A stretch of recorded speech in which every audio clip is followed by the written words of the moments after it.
같이 기도함으로 새벽 기도 시작합니다. 하나님, 시편의 말씀을 읽습니다. 거기서 믿음이 무엇인가를 다시 한번 생각하게 됩니다. 습관적으로 예배하는 사람이 아니라 하나님을 믿기에 감격으로, 감사함으로, 단단함으로 오늘 하루를 살아갈 수 있는 믿음의 자녀가 되게 하여 주옵소서. 예수님 이름 받들어 기도합니다. 아멘. 오늘은 시편 131편입니다. 시편 131편입니다. 여호와여, 내가 깊은 곳에서 주께 부르짖었나이다. 주여, 내 소리를 들으시며 나의 부르짖는 소리에 귀를 기울이소서. 여호와여, 주께서 죄악을 지켜보실진대 주여 누가 서리이까. 그러나 사유하심이 주께 있음은 주를 경외하게 하심이니이다. 나고 내 영혼은 여호와를 기다리며 나는 주의 말씀을 바라는도다. 파수꾼이 아침을 기다림보다 내 영혼이 주를 더 기다리나니 참으로 파수꾼이 아침을 기다림보다 더하도다. 이스라엘아, 여호와를 바랄지어다. 여호와께서는 인자하심과 풍성한 속량이 있음이라. 그가 이스라엘을 그의 모든 죄악에서 속량하시리로다. 131편입니다. 여호와여, 내 마음이 교만하지 아니하고 내 눈이 오만하지 아니하오며 내가 큰 일과 감당하지 못할 놀라운 일을 하려고 힘쓰지 아니하나이다. 실로 내가 내 영혼으로 고요하고 평온하게 하기를 젖된 아이가 그의 어머니 품에 있음 같게 하였나니 내 영혼이 젖된 아이와 같도다. 이스라엘아, 지금부터 영원까지 여호와를 바랄지어다.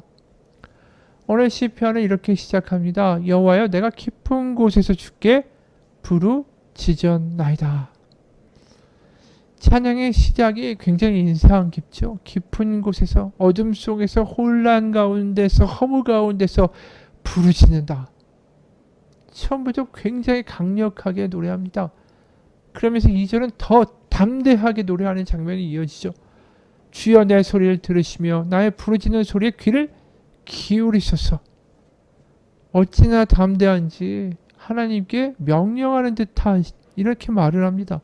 너무 담대하죠. 하나님, 귀를 기울이소서. 나의 부르짖음에 귀를 기울이소서. 이 교만한 거 아닐까? 근데 어떻게 이렇게까지 말을 할 수 있을까? 그건 이 시편의 기자가 하나님을 잘 알기 때문입니다. 다른 건 몰라도 하나님에 대한 한 가지 사실을 분명히 붙들고 있는 거죠. 하나님 앞에 울며 나아가는 이들을 하나님은 결코 멸시하지 않으신다라는 것을 알기 때문에 이렇게 담대한 거예요. 실제로 시편 51편 17절에 이런 말씀이 나오죠. 시편 51편 17절. 상하고 통회하는 마음을 주께서 멸시하지 아니하시리라. 이 무너지고 통회하고 아프고 힘들고 지친 이의 부르짖음을 하나님 멸시하지 않으신다라는 것을 붙들고 있는 거예요. 그러니까 자신이 죄가 없기 때문에 자신은 너무 경건하고 하나님 볼 때 의롭기 때문에 하나님이 나에게 귀를 기울이셔야 된다라고 외치는 게 아닙니다. 내가 거룩하고 선해서 그 하나님이 귀를 기울이실 만한 자격이 있기 때문에 하나님 귀를 기울여 달라고 이야기한다면 그렇게 기도할 수 있는 사람은 이 세상에 아무도 없어요. 다 죄인이니까. 그래서 3, 4절에 보면 이렇게 말하죠. 3절, 여호와여, 주께서 죄악을 지켜보실진데 주여 누가 서리이까. 자신의 죄 때문에 죄를 가지고 말한다면 하나님께 내 기도를 들어달라고, 귀를 기울여 달라고 말할 수 없다라는 거예요. 그런데 4절에 그러나 사유하심이 주께 있음은 주를 경외하게 하심이니이다. 4절을 다시 풀면 말이 좀 한자라 어렵죠. 그러나 용서하심이 주께 있사오니 내가 주를 경외하겠습니다. 이런 뜻이에요.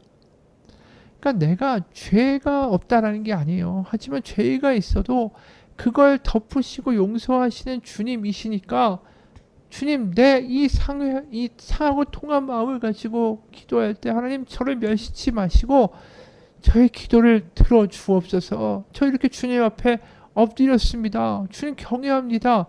이렇게 기도한다라는 거죠. 여기서 우리 놀라운 것을 발견하게 됩니다. 우리의 자격을 가지고 하나님 앞에 나아가는 게 아니에요. 우리가 기도할 수 있는 비결은 하나님의 용서와 은혜 때문이지, 내가 기도할 만한 어떤 의로움과 자격을 갖춰서 하나님, 내가 기도하면 하나님 좀 들어줘야죠, 이렇게 나가는 게 아니라는 거죠. 누가복음 18장에 보면 바리새인이 나는 11조 했고요, 일주일에 2번 음식하고요, 나는 불의와 악행을 행하지도 않고요, 남들을 행음하거나 이런 것도 없습니다. 그러면서 당당하게 기도하죠. 이게 뭐죠? 나 죄가 없다는 거예요. 그래서 내가 말하는 기도를 하나님은 당연히 들어주셔야만 한다는 거죠. 나는 거래의 조건을 다 갖추었다라는 겁니다. 근데 오늘 그 이야기 하자는 게 아니잖아요. 내가 뭘 해서 거룩해져야 해서 그런 하나님께 어떤 복을 받을 만한 자격을 취득하는 것이, 이게 기독교나 하나님을 믿는 올바른 자세가 아니라는 거죠. 우리는 영원히 자격을 갖출 수가 없어요. 우리는 다 허물이 많습니다. 우리의 기도를 하나님이 들어주시는 이유는 내가 죄가 없어서가 아니라, 내가 의로워서가 아니라, 내가 상한 심령으로 나아갈 때 하나님이 멸시치 아니하시는 하나님의 사랑과 은혜가 있기 때문입니다. 그래서 하나님의 은혜가 항상 먼저인 거예요. 은혜 때문에 내가 하나님 앞에 나아갈 수 있는 거고, 은혜 때문에 내가 기도할 때 하나님이 들어주실 수 있는 거고, 은혜 때문에, 다시 말해서 십자가의 그 사랑과 용서 때문에 우리가 하나님 앞에 나아갈 수 있게 되는 거죠. 여러분, 그것을 깊이 경험하는 것이 은혜 입었다라는 겁니다. 나 같은 사람 하나님 멸시치 아니하시고 나의 기도를 들어주시고 나 같은 사람을 위하여 그 아들 예수 그리스도를 십자가에 못 박으셨다. 그게 마음 가운데 믿어지고, 그래서 하나님을 더 사랑하게 되고 하나님을 경외하게 되고 하나님 없이는 살아갈 수 없다라고 고백하게 되는 것. 다시 말해서 여기 나와 있는 하나님을 경외한다는 거, 하나님이 무서워서 두려워서 떨면서 하나님한테 벌 받을까 봐 이렇게 나간다는 게 아니라, 하나님의 사랑이 너무 커서 그 사랑에 압도당합니다. 하나님의 은혜에 압도당합니다. 그게 하나님께 경외한다라는 거예요. 그게 하나님 앞에 엎어지는 거예요. 그래서 6절, 파수꾼이 아침을 기다림보다 내 영혼이 주를 더 기다리나니. 참으로 파수꾼이 아침을 기다림보다 더하도다. 하나님의 자비와 하나님의 사랑은 끝이 없으니 하나님의 은혜에 대한 갈망, 하나님에 대한 갈망, 목마름, 그런 것들이 이제 넘쳐나기 시작하는 거예요. 하나님을 알면 알수록 하나님을 사랑할 수밖에 없는 일이 벌어진 거예요. 그 성전에 가서 예배하는 거예요. 하나님, 나 같은 사람도 받아주시고 나의 기도를 들어주신 하나님, 하나님이 얼마나 은혜가 큰지요. 하나님에 대한 사랑, 하나님, 너무 제가 하나님을 사랑합니다. 하나님께 목마릅니다. 그럴 때 7절에 선포가 이어지는 거죠. 제사장이 하는 선포예요. 이스라엘아 여호와를 바랄지어다. 여호와께는 인자하신과 풍성한 속량이 있음이라. 그가 이스라엘을 그의 모든 죄악에서 속량하시리로다. 이 선포가 마음에 들려지면서 거기서 자유가 있는 거죠. 하나님은, 내가 하나님 앞에 나가 하나님을 아빠라고 부르고 기도할 때 온 귀를 여시고 나의 기도를 들어주신다라는 확신이 생기는 겁니다. 여러분, 하나님은 어떤 상황에도 우리의 기도를 못 들으실 정도로 우리를 멀리 하시는 분이 아닙니다. 다음 시편도 마찬가지예요. 그런 하나님에 대한 신뢰를 강력하게 표현합니다. 1절 2절, 여호와여 내 마음이 교만하지 아니하고 내 눈이 오만하지 아니하오며 내가 큰 일과 감당하지 못할 놀라운 일을 하려고 힘쓰지 아니하나이다. 실로 내가 내 영혼으로 고요하고 평온하게 하기를 젖된 아이가 그의 어머니 품에 이튼 같게 하였나니 내 영혼이 젖된 아이와 같도다. 여기 나와 있는 정확한 표현이 뭡니까? 하나님과 자신의 관계가 젖된 아이와 그 어머니의 관계와 같다라는 거예요. 평안함, 자유가 있다라는 거죠. 하나님이 못날 우리를 포기하시지 않는다. 죄 가운데도 하나님 앞에 이 상한 심령과 통양으로 나아갈 때 하나님 우리의 기도를 들어주신다. 여호와께서는 인자하신과 풍량한 용서, 속량이 있다. 우리의 죄를 사하신다. 그게 믿어지고 그래서 내가 기도할 수 있고 하나님이 그 기도를 들으신다는 확신이 생길 때 우리는 젖된 아이가 그의 어머니의 품에 안겨 있는 것처럼 평강과 자유와 이 사랑을 경험하게 되는 거죠. 그러면 꼭 내 뜻대로 돼야 된다라는 고집이 사라져요. 하나님께서 하실 거니까, 하나님이 나의 상황을 아시니까, 내 기도를 들으시니까 꼭 내가 볼 때 이렇게 돼야 됩니다. 그래서 안달복달하고 그것을 계획하고 그것을 위해 헌신하고 막 달려가고 이럴 필요가 없어지는 거죠. 안 돼도 괜찮으니까. 그게 아까 읽었던 1절이에요. 여호와여 내 마음이 교만하지 아니하고 내 눈이 오만하지 아니하고 내가 큰 일과 감당하지 못할 일을 하려고 힘쓰지 않습니다. 내가 주인이 돼서 교만하게 이거 돼야 된다라고 그러고 그러면서 내가 이 일을 계획해 놓고서 이 일을 주제넘게 보면서 이렇게 돼야 된다. 이거 아니면 안 된다. 그걸 하려고 안달복달하고 힘쓰지 않게 된다라는 거죠. 하나님 안에 있으니까 마치 젖된 아이가 그의 어머니 품에 안겨 있는 것 같으니까 내가 내 삶의 주인이 아니니까. 이경규 선교사님의 내려놓음이라는 책에 이런 내용이 나옵니다. 몽골은 한국보다 사회적으로 불안 요소가 매우 많고 사회보장제도도 잘 갖추어 있지 않다. 그래서 우리 가족은 건강이나 생명, 가족의 안전을 하나님께 의뢰하며 그분의 계획을 신뢰해야 함을 더 깊이 깨닫게 됐다. 몽골로 들어오려고 했을 때 아내는 아이들이 의료 혜택을 받지 못할 걸 걱정했다. 몇 년 전까지만 해도 몽골의 종합병원에는 인큐베이터조차 갖추어 있지 못했다.